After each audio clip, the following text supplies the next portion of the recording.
காலம்பர ஒரு செய்தித்தாளில் ஒரு செய்தி சம்பந்தமாக உங்கள்கிட்ட பேச வேண்டும் என்ற ஆசை. குறிப்பாக அந்த செய்தித்தாளை நான் படிக்கிறதுக்கு முன்னாடி நான் மாண்பு தமிழ்நாட்டு முதல்வர் படித்து அடுத்த நிமிஷம் தான் தொலைபேசியில் தொடர்பு கொண்டு செய்தித்தாளை பார்த்தாயா என்று கேட்டார்கள்.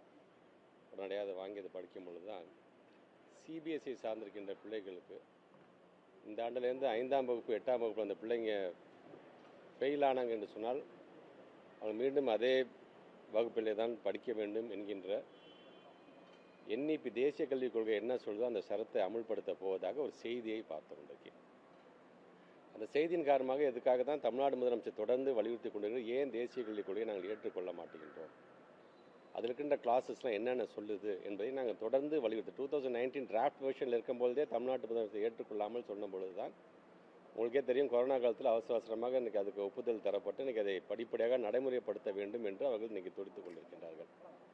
மீண்டும் நம்முடைய பத்திரிகை துறை ஊடகத்துறை சார்ந்த நண்பர்களுக்காக சொல்கிறேன், ஏதோ திமுக பிள்ளைங்களுக்காக இதை நாங்கள் பேசலை.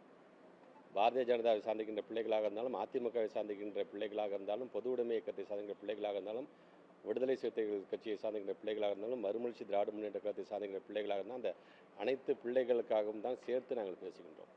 ஒரு இயக்கத்திற்காக ஒரு கட்சிக்காக பேசவில்லை, ஒட்டுமொத்தமாக மாணவ சமுதாயத்திற்காக. இன்றைக்கி 5ஆம் வகுப்பு 8ஆம் வகுப்பு படிக்கக்கூடிய பிள்ளைகள் ஃபெயில் ஆகிட்டாங்க அப்படின்னா மீண்டும் 5ஆம் வகுப்பே படிக்கட்டும்.